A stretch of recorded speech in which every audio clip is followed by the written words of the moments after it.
Hello, everyone. Today is a lecture on what is phase 3 and organic intelligence. I'm Dr. Bakho, PhD. So, moving to the next slide, I'm going to read it. The title is Orientation and Pleasure, Yes. Selflessness, No. And there are two bullets. The first, the good understanding of phase 3 is stability in orientation and pleasure. The evil understanding of phase 3 is stability in orientation and pleasure plus selflessness, which is assumed by this understanding to be good. All right, let me talk through here. So, the concept of phase 3, inorganic intelligence, usually refers, or maybe standardly refers, to being stable in orientation and pleasure. Someone who is in phase 3, or whose biology is in phase 3, is stable in orientation and pleasure, which is awesome. At the same time, the founder of organic intelligence, Steve Hoskinson, hi Steve, also uses phase 3 to refer to orientation and pleasure and selflessness.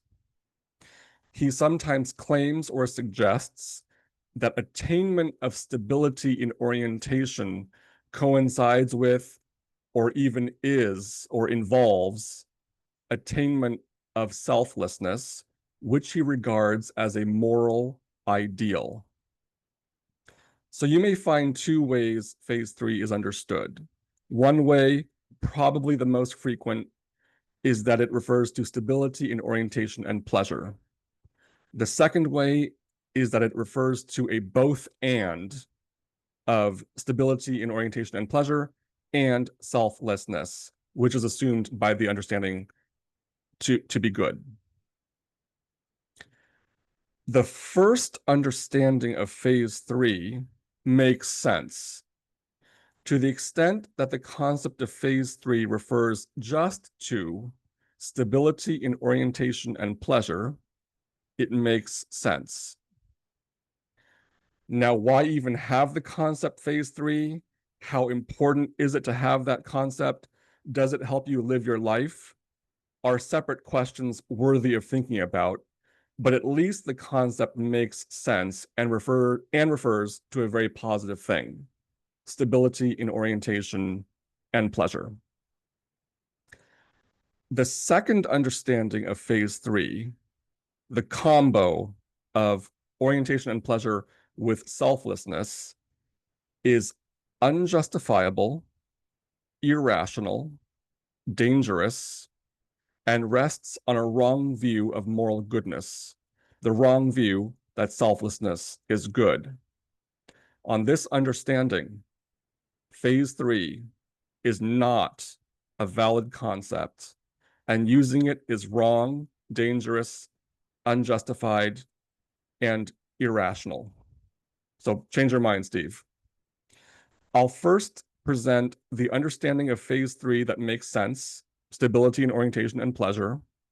Afterward, I'll present and criticize the second understanding. By the way, before we continue, nothing I'm doing here is quote unquote behind Steve Hoskinson's back, hi Steve, or some kind of ambush attack. Hoskin is the founder of Organic Intelligence. Steve knows I speak my mind and that I use my mind. And I've been attacking his views, the ones I think are wrong, privately to his face and publicly for years. It's like the pillar of our friendship. And when he courted me to work with him and consult him, to think and write out organic intelligence with him, and to consult on the educational directory, and when he wanted to put more public spotlight on me in the organic intelligence community, I warned him that I speak my mind privately and publicly, and that I have fundamental disagreements with him, with most of the organic intelligence community, and with most people in the world. And he's unfazed. Okay, let's proceed. So I've moved to the next slide. Let me read it. The title is Phase 3, Stability in Orientation and Pleasure. This is the good understanding. Some bullets here. Phase 1. So we have phase 1 referring to compromised OP, compromised orientation and pleasure. Phase 2, OP, orientation and pleasure becoming more stable. Phase 3, orientation and pleasure stable. And then I say, the good understanding of phase 3 is that it refers to selfishness being easy, effortless, and pleasurable. Selfishness being powered by orientation and pleasure. So that's what the slide reads. Okay. So the phase concepts, the three phases that you see in organic intelligence are primarily meant for use by organic intelligence coaches. Assessment of the client's phase is relevant to how we work with them. A phase 1 client has very compromised orientation and pleasure. A phase 2 client has more orientation and pleasure, and it's becoming more stable.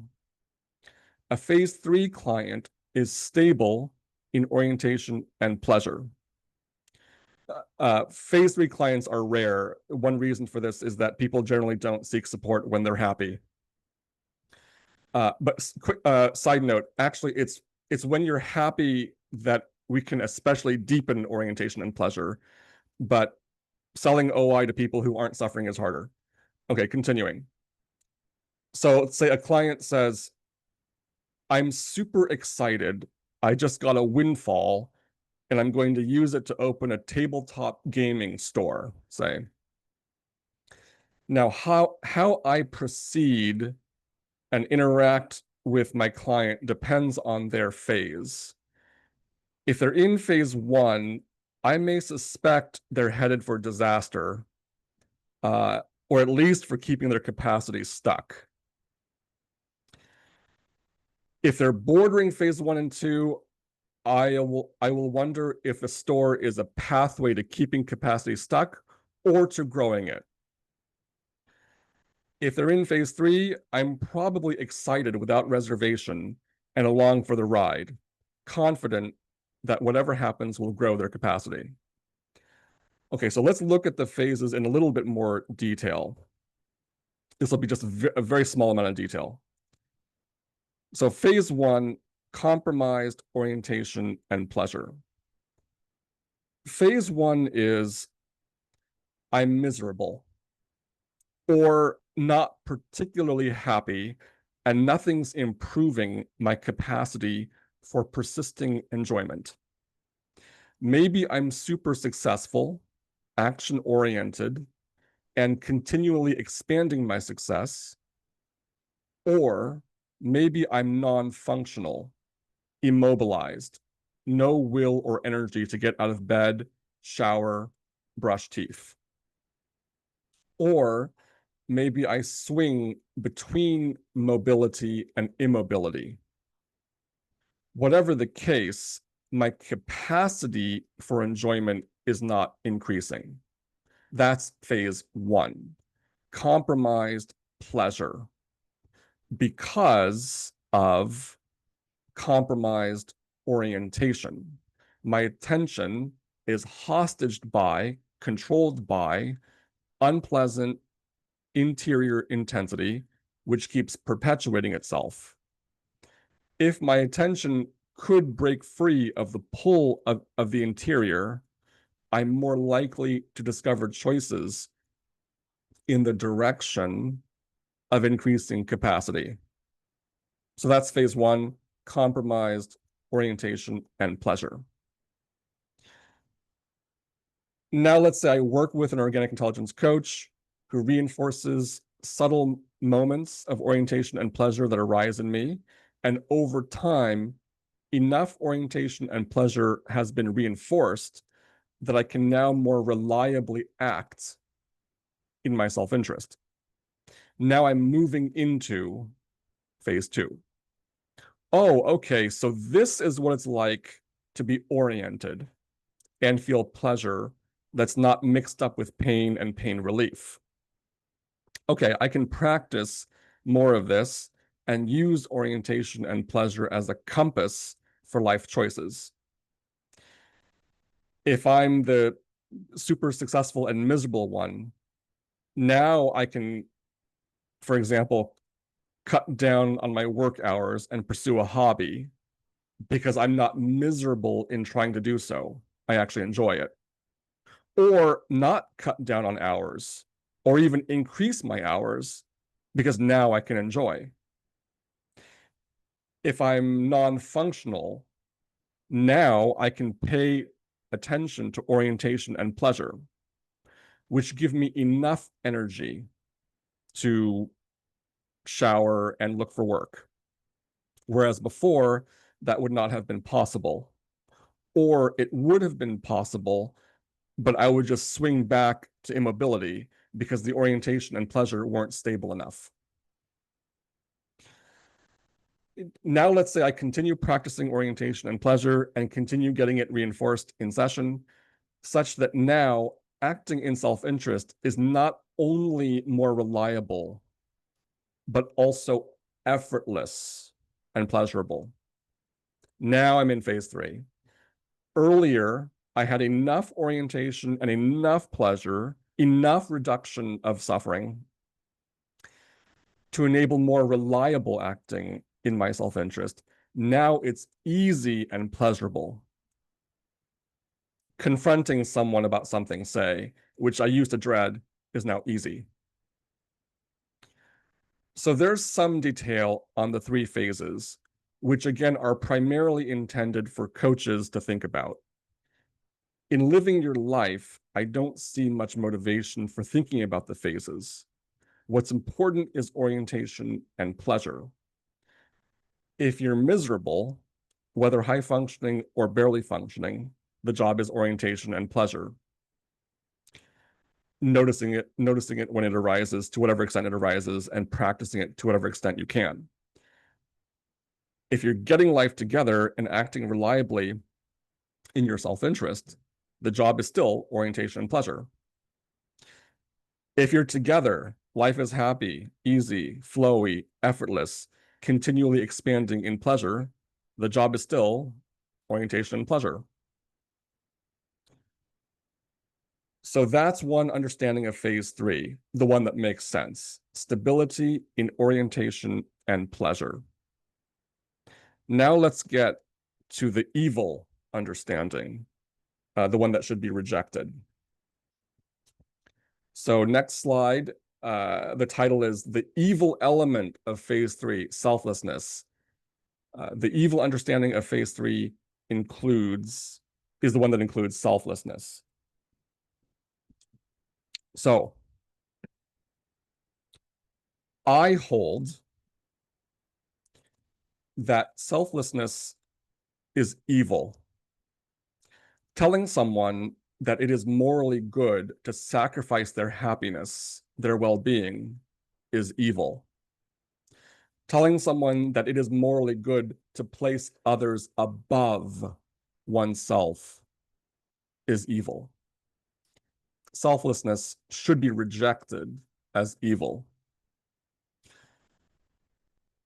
Steve Hoskinson, the founder of organic intelligence, supports selflessness and suggests that movement towards phase 3 is movement towards selflessness. He says the movement from phase 1 to 2 involves the development of a self, and from phase 2 to 3 involves the letting go of the self. He supports selfless being and selfless doing without expectation of benefit to oneself. He often uses the term nishkam karma to refer to this. He supports altruism, the morality of self-sacrifice. He praises helping, giving selflessly.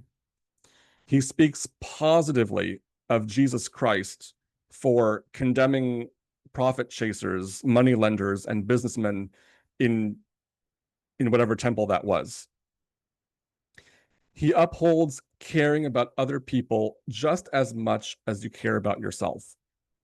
He upholds caring about all life. He is attracted to the philosophical movement of deep ecology, according to which you must value the environment apart from its value to you, your well-being, which logically means your well-being may need to be sacrificed for the sake of the environment, just as it may need to be sacrificed according to other forms of altruism to God, to other human beings, to your family, to the community. He criticizes Westerners, especially Americans, for seeing themselves as separate individuals, a view he rejects. He stresses the community, the collective, tradition, serving the collective, being part of the collective, collectives. He avoids and discourages the concept self-esteem. He criticizes individualism, materialism, consumption, private property, capitalism, unapologetic technological progress. He upholds primitive ways, indigenous ways. So he upholds selflessness and defines phase 3 as involving it. Now, what might Steve say to what I've just said? He might say the following based on what he has said in the past. You're misunderstanding me, Bach. I don't necessarily commit to all those things you mention. I play with ideas. Play with ideas is one of Steve's phrases. I participate in ideas in a fun, fluid, non-committal way. I don't necessarily say they're true. And I'm not an extremist for selflessness. I don't have the extreme view that you should sacrifice all your money and your life to strangers, or that all private property should be abolished, or that the pursuit of money is morally wrong, or that selfishness is morally wrong. I also say the job is enjoyment. And remember pleasure? And I've said, be as selfish as you can be, so your being can be as selfless as it can be. See? It's not either or, it's both and. It's all about harmony and balance and non-extremism between selfishness and selflessness. By caring for others, you care for yourself. By caring for yourself, you care for others. It's both selfish and selfless. It's all one thing. Isn't that great? Plus, I would be the first to say, we don't really know anything. How can we know? The Western belief in rationality is a delusion. And I'm seeing a lot of research that suggests we're not even conscious. I'm aware of a lot of research that suggests we're not aware. I'm trying to get us away from the delusion that we can be rational and objective and that we can find truth and that there's polarity, right and wrong, good and bad. You're right, I'm wrong, or you're wrong, I'm right. That's all delusion. No one's right. We're all in one big boat together, learning and rediscovering that we can't know anything together, letting go of our deluded belief in rationality together, letting go of our minds together. So he might say that. Now, what do I say to that?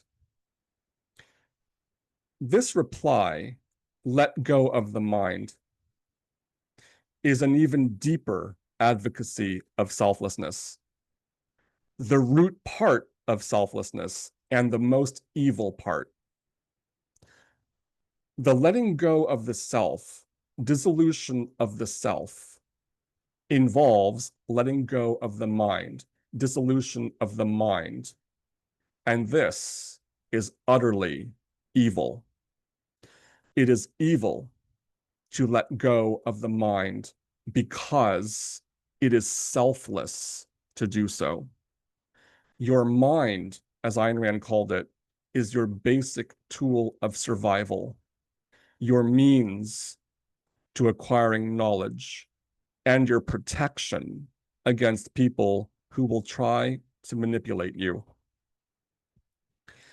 Anyone who discourages your mind, whether casually, oh, don't think too critically about these things, or seriously, you don't have a mind, it can't think rationally, and you can't know anything, is encouraging the deepest selflessness, abandoning your basic tool of survival, which leaves only one alternative: submission to others.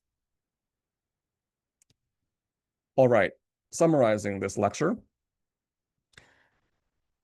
the evil understanding of phase 3 is one that includes selflessness. This understanding should be rejected. Steve and everyone else, change your views, submit to me. The good understanding of phase 3 is that it refers to being stable in orientation and pleasure, to selfishness, the pursuit of your happiness, which is good, being powered by stability in orientation and pleasure. How important is the concept of phase 3 and the phase concepts, phase 1, 2, and 3, for living your life and pursuing your happiness? I'll leave that to you to think further about. I suggested the focus should be on orientation and pleasure. So, thank you for listening, and I wish you selfishness, be selfish, and thank you.